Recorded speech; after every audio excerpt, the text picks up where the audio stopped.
Hi, I'm Rob Cosman. Welcome to my shop. In this video, I'm going to show you how to sharpen a chisel by hand. We're actually going to do it twice. We're going to walk you through the process of preparing and sharpening a good chisel on a good system and do the same thing on a great chisel on a great system. This will help you decide. Stay with us. I'm Rob Cosman and welcome to my shop. We make it our job to help take your woodworking to the next level. If you're new and you haven't subscribed, please do so.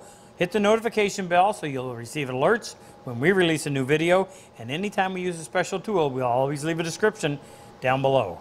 All right, let's get to work. Chisels are probably the most common tool in woodworking, whether you're talking about framing houses or whether you're talking about building furniture. Everybody needs to have a chisel, which means everybody needs to know how to sharpen. Now, you can get all kinds of jigs, but I've always been a proponent of learning to do it freehand. I want to explain why. If you use a jig, they'll work, but the problem is you're really not learning how to sharpen. And if sometime down the road you break that jig, you've got to go buy another one because all you've ever done was move the jig. It did all the work. Learning to do it freehand is all about developing another skill. Now, it's also very fast and very convenient, but developing that skill, I think, is number one.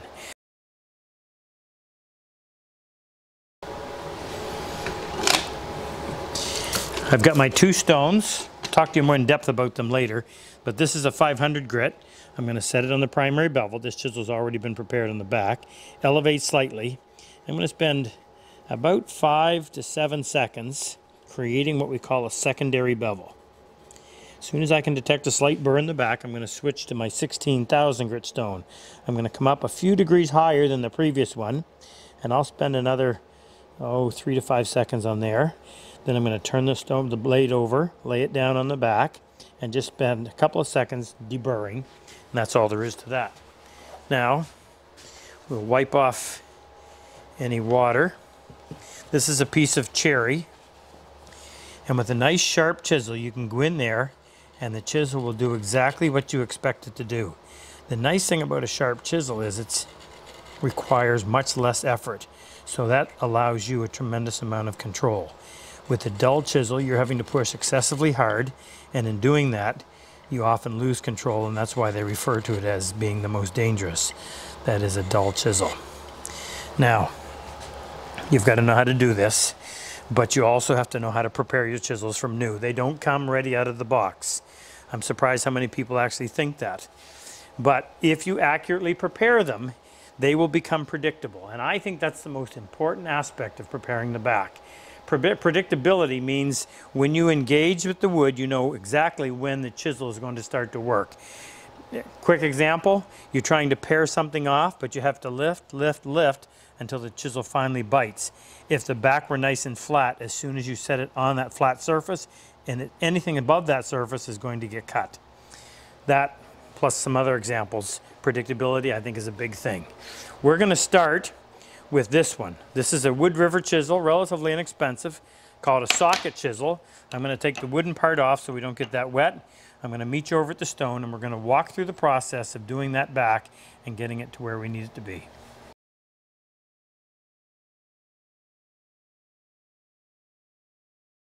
All right, I'll explain my system and why I have it sitting lower than my bench a little bit later, but you may as well get a chair if you're going to do this because it's going to take you a little bit of time. Now I'm going to use what I call a good system. This is what I travel with. This is a Trend diamond plate. It's got a 1,000 grit side and a 300 grit side.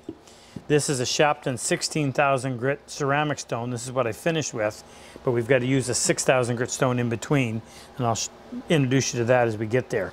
You use the 300 grit side of this stone to flatten the ceramic ones, and I'll show you how. However, first thing you need to be aware of is that this will rust if you use water on it and forget. So I use something called Hone Rate, which is a water additive that inhibits water from rusting metal. So you treat it just like you would water. Okay, we're going to start. You've got to be aware that this is called a socket chisel. And this socket at some point sits below the back. So you've got to be careful not to bring that chisel far enough on that you hit that cone and raise it up. If you're doing it like this, you're going to end up raising it up and wearing away right there at the tip where you want it to be the most flat. So you kind of have to keep that in the back of your mind. And the way I do this especially on a narrow chisel like that. If you try to do it sideways and moving it forward and back, the narrow chisel tends to be almost as high as it is wide, and it becomes a little bit unstable, has a tendency to roll. So instead, I keep it at about a 45-degree angle. I put most of the pressure with my ring finger right there on that crest, and then my middle finger puts a little more pressure, or a little less pressure, sorry, and a little less still over here. I keep this hand just to move the chisel forward and back, but I try to keep it over the stone. You don't want to be over here bearing down on there and possibly lifting that off. So we're going to use the entire stone, or at least try to. Now you notice that I'm working approximately in the middle. Now if we were to just continue doing this, we'd end up cutting a groove right here, and I don't want to do that. So in addition to this forward and back motion, I'm going to gradually move to my left. So I'm over here now. And then once I get there, I'm going to gradually move back to the center. Light to moderate pressure. If you can think about how much pressure it would take just to start to squeeze a firm grape, you don't want to apply any more pressure than that. The more pressure you use, the harder it is to feel what's going on through your fingers, and that's where people usually make mistakes. So you got to be patient. This is going to take a while, but I'm just going to keep moving side to side. I should say side to middle, left side to middle. I didn't mention that, but here's the reason why we don't want to move to the right. If I come over to the right, I have very little reference surface now holding the chisel in place. So I have to stay midpoint and over to my left. Now what that does is this area just provides a nice blending area so you don't end up with that hard ridge. Now if you look at that chisel, you can see there's a bit of a concave surface right there, so we're making contact back here and up there. And it's not critically important that all of this be covered, but I'm pretty sure we can get rid of most of that rather quickly. Our main function with a 1000 grit stone is to chase away any of the heavy grinding scratches from the factory, and first and foremost to get the to get the back of the chisel flat. And we have to get all of that done before we move from our 1000 stone to the next finest. Right, we still have an area in there, but it's not nearly as big as it was. And I think another maybe 5 minutes will bring it down. Flip your stone in. It's not a bad idea to spin your stone around, particularly on the ceramics, just so that you're providing even wear to the entire surface, or as much of it as possible. Okay, that area that we had has pretty much disappeared, so it really wasn't very deep at all. There's a little bit of a cloudy area right there. I'll spend another 30 seconds. Now when I do this last bit, I'm going to go really lightly, maybe half the amount of downward pressure I had. I don't know if that buys you an in-between grit or not, but I like to think it does. Wipe that off. Now if I look really closely, and you can actually use a loop if you want, and it'll help you see what's going on, but I can see some scratches that are going perpendicular to the blade, but they're just in this area. They're nowhere near the tip, so I don't need to spend the time to get rid of those. They're not going to interfere with the performance of the tool. I'm clear out here, and that's what I want, and I've got enough flat reference surface back here that it'll help me use the chisel the way I want. Now if you look way back here, we didn't touch anything beyond here. Doesn't matter. Not going to affect the performance of the tool. Okay, these are 1000 grit scratches. We've got to get rid of those. So the next step is to move to something finer than 1000. I'm going to suggest to economize on this system, I'm going to jump up to a 6000 before I finish with my 16. Now I'm going to use the 300 grit side, and if it's a brand new stone, I believe they're fired, so they don't come out perfectly flat. But take your diamond stone, your 300 grit, try to keep it in fairly close contact. Apply the pressure with both hands evenly throughout the stone, and run your hand over it, and you'll be able to tell where you've made contact. And when it feels equally smooth everywhere, then you're done. Layer hone right on there, although I don't really need the hone right on this, but it's safe to just use it all the time, and then I don't accidentally end up leaving it on that metal stone and having it rust. So now we're going to repeat the same process. Only difference is the grit of the stone. Starting in the middle, most of the pressure out here, a little less here, a little less here. This hand tries to stay over the stone. Now you find that these finer grits start to get a little bit sticky. And if you are having a lot of problems, what you can do is add a little bit of dish soap. I thought I had some here. Yeah, I do. You can add just a little drop of dish detergent. Didn't need to be that much. Got quite a concoction here. But that'll just lubricate that, make it a lot easier to move. Now I don't spend more than about 30 seconds before I'll flip this around. Remember, we're now dealing with a stone that does wear and wears rather rapidly.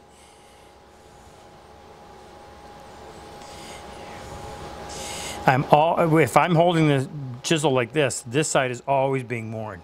This side is only being worn when I drift over that way. So that's the reason why we switch it around.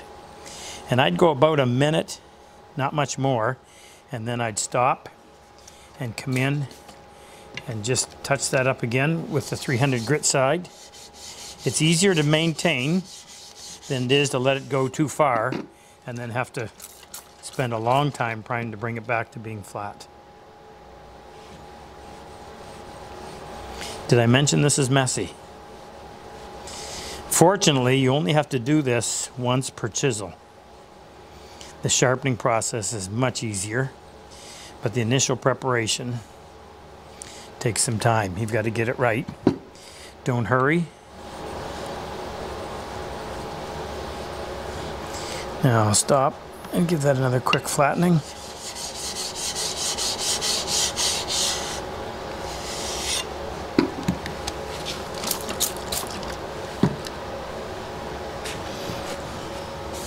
Have a quick look at this. Okay. I've got some heavy scratches out here at the tip. They've been removed back here, but they're still evident out there. And I may or may not be able to get rid of them. Now, here's where you have to decide how dedicated you are to this and how much you're willing to spend. The advantage of the total Sharpen system is that they have a much higher tolerance for flatness on their lapping plate. The trend stone isn't quite as flat, and there's some things that I don't think you can ever do using the trend system that you can with the Sharpen. But I'm going to show you that this will still work. It just goes back to how fussy are you. I'll put a little more hone right on there. Actually, all I'm using the hone right for right now is just lubrication. I'll give you another quick little tip. If you have a hard time with this rolling, then what you can do with these narrow chisels, particularly an 1/8 inch, is just go short strokes forward and back in from the end, going side to side. Sometimes helps too because it puts different directional scratches on and helps you identify the scratches from the earlier stone. In this case, the 1000 grit ones were on a diagonal. This would produce scratches that were parallel to the chisel, and it would make it so that you could see what hasn't been removed. Now I use both ends, and I'm not coming off any more than about 1 3/4 inches, so I've got lots of reference surface. And then I just go back, flatten it again real quickly, and keep doing that until I've chased away all of those scratches.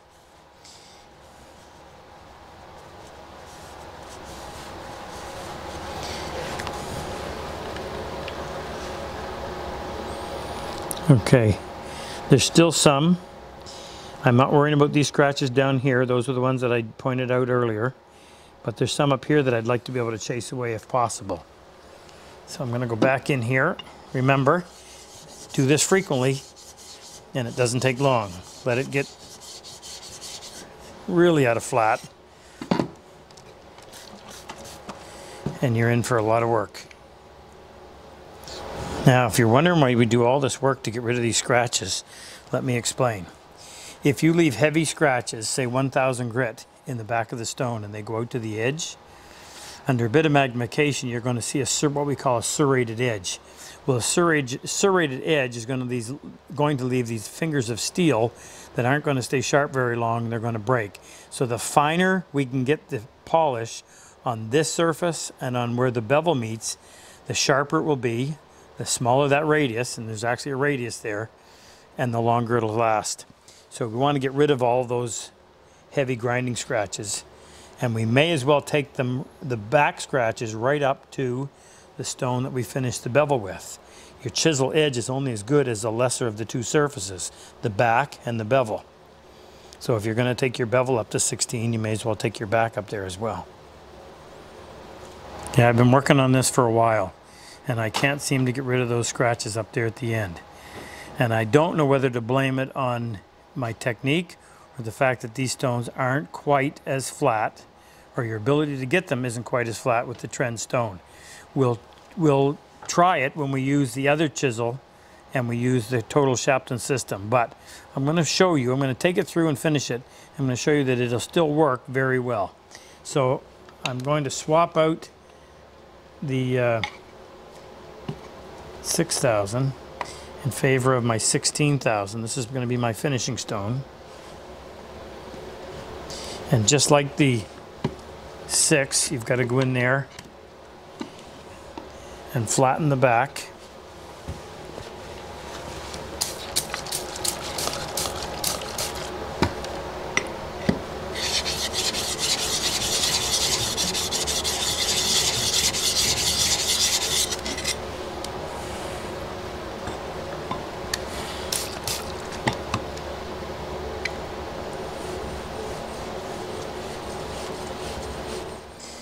Okay, this is the 16,000, and I'm just about to wrap this up.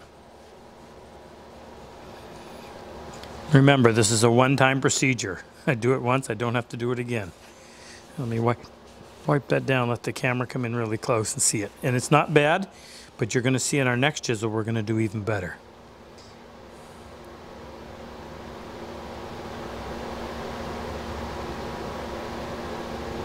For this one, we're going to use a 1/4 inch IBC.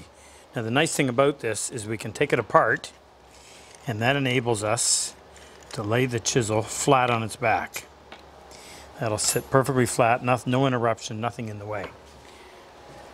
Now I'm going to use all of my Sharpen on this.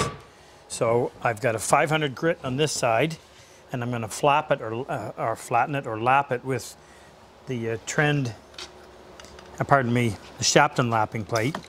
I'm just using water on this. There's no worry of anything rusting. This is actually glass, diamond embedded in glass. Now remember, these stones wear, so they're going to have to be lapped frequently.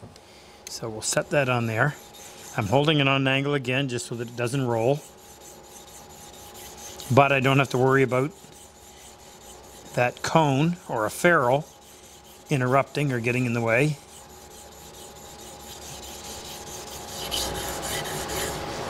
Okay, let's check that.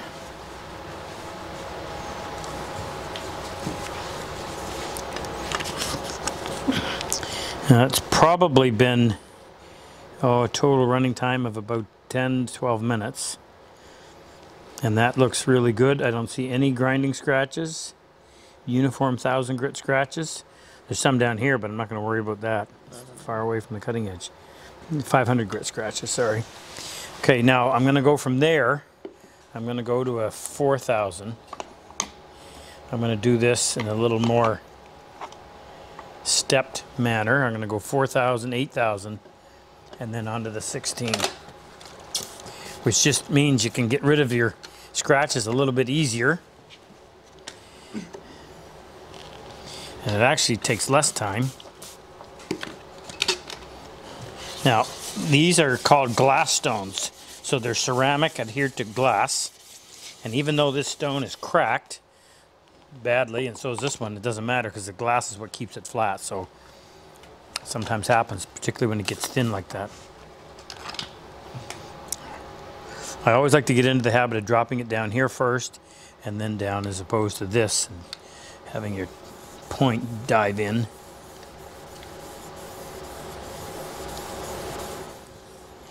And obviously you want to look for any scratches that might have been left behind from previous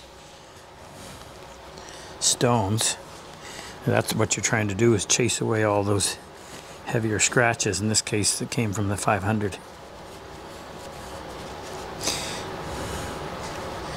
Okay, let's have a close look at that.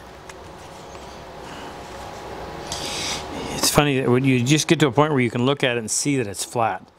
It just seems to have a reflection, although you can't really see much of a reflection right now, but it can't even hardly put it into words. Okay, at this point I'm going to move up to the 8,000, and then we'll chase away all the 4,000 grit scratches with that stone.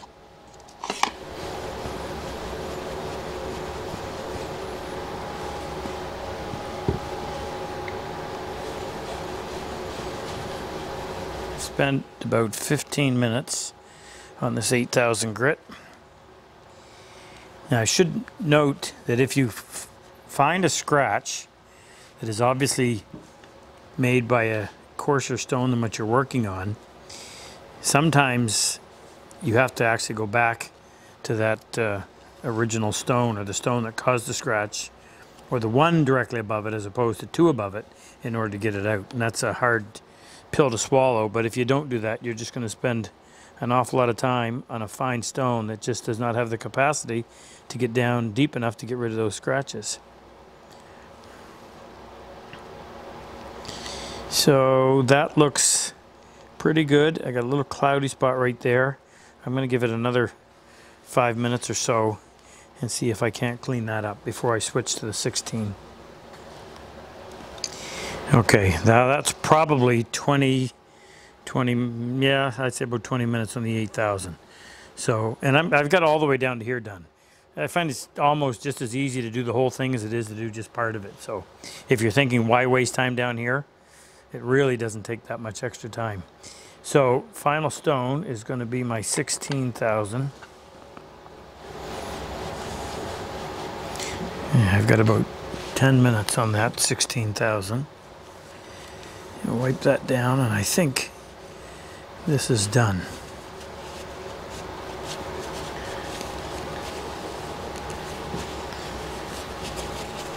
Make sure all the moisture's off, especially in the threads. Okay.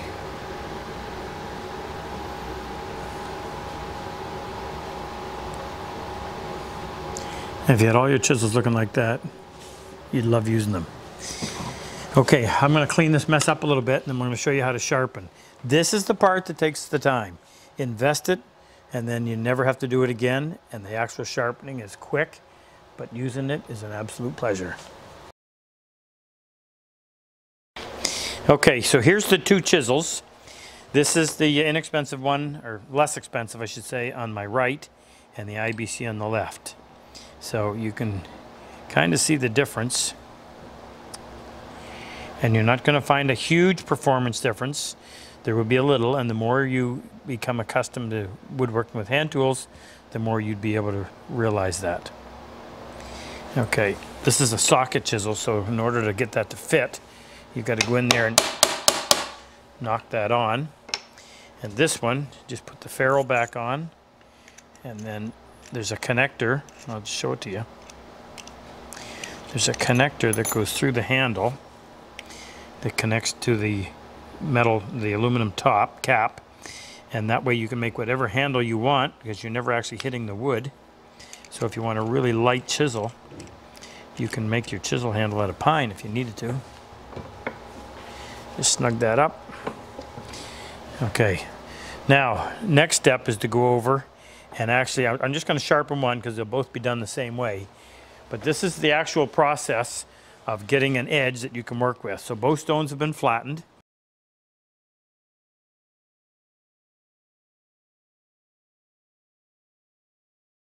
I'm going to start with my coarse one. Coarse can be anywhere from 500 to 1,000. And then over here is going to be my finished stone, which in my case is 16,000. You don't need any stones in between. Those are only used for the preparation of the backs. This is what you use to maintain the edge. I've got a 25-degree primary bevel on there. What I'm going to do is I'm going to add a secondary and then a tertiary after that. So you have to have some method of holding your chisel so that you maintain that angle. Now you'll notice that my chisel or my sharpening station is sitting lower than my bench. And if you've tried freehand sharpening before, let's say this is your stone, and you're up here like this, and while you're doing this little circular motion, you realize you don't want to wear a hole in your stone. So to this motion, you've got to spread it out over the rest of the stone. And while you're doing this, you're trying to do this at the same time. And for most folks, it's difficult.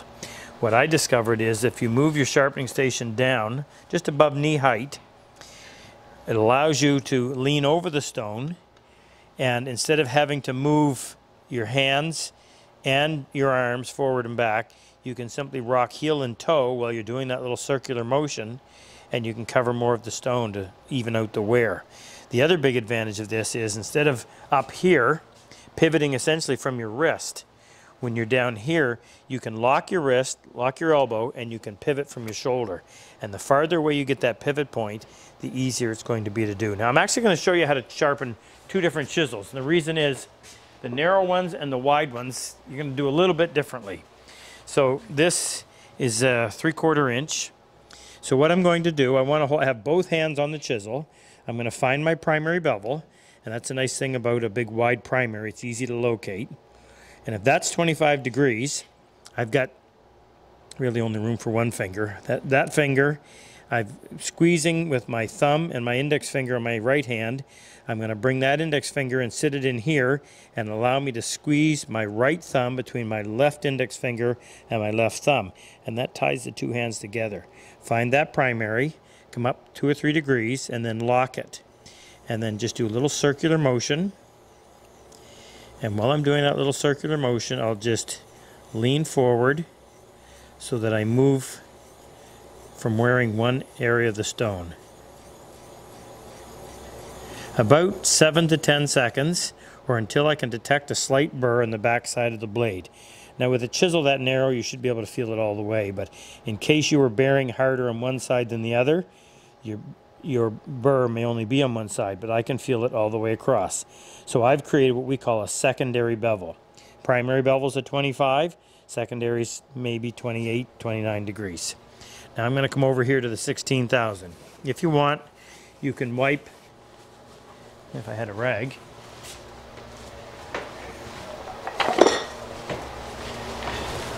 some folks worry about carrying coarse grit onto the fine stone. I've never had an issue with it, but you can always do that if you want. Come over here, holding it the same way, locate your primary bevel, and from memory, come up a little bit higher than you did over here. So if I raised up 2 or 3 degrees on this one, I'm going to come up a few degrees higher. I'm going to do that same little circular pattern. Tight circles are easier to maintain the angle. Rock forward. And 5 to 8 seconds is all you need. And then flip the chisel on its back. I always set it down heel first, drop it down, just a few seconds. The only time you ever touch the back of your chisel again is when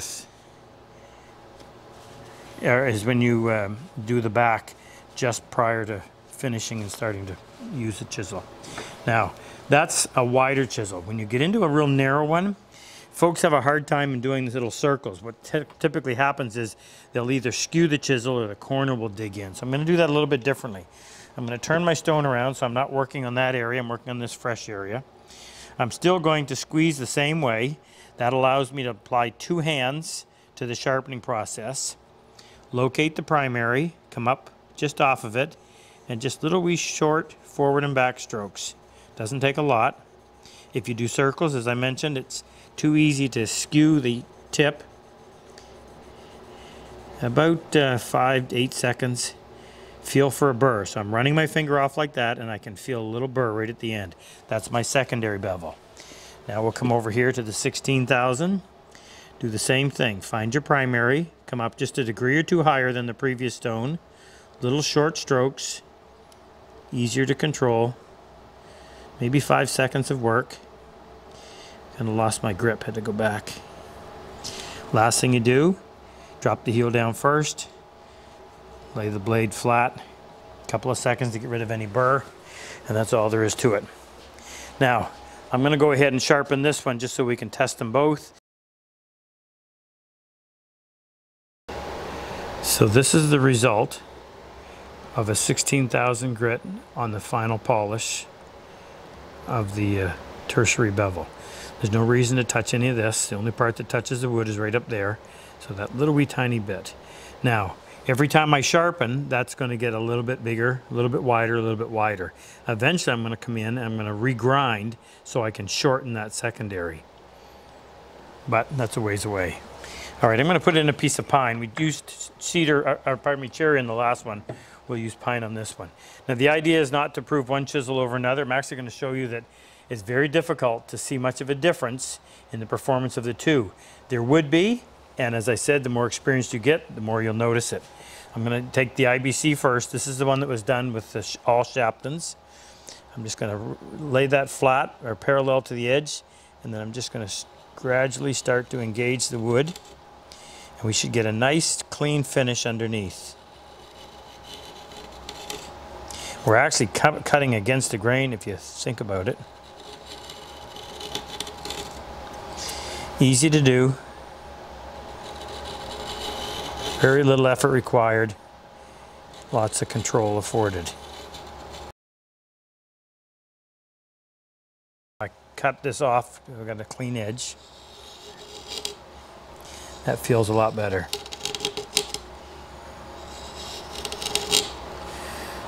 No burr in the backside. Sometimes I've been asked, how do you tell when it's sharp? Well, the best way to tell is actually on the wood that you're going to be working. And you'll know when it's sharp because it cuts like butter. Very little effort and nice clean results.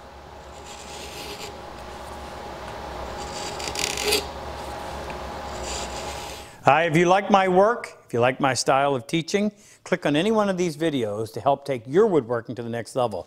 And I've always said better tools make it a whole lot easier. If you click on the icon with the plane and the chisel, it'll take you to our website, introduce you to all of our tools, and also talk to you about our online and in-person workshops. Good luck in your woodwork.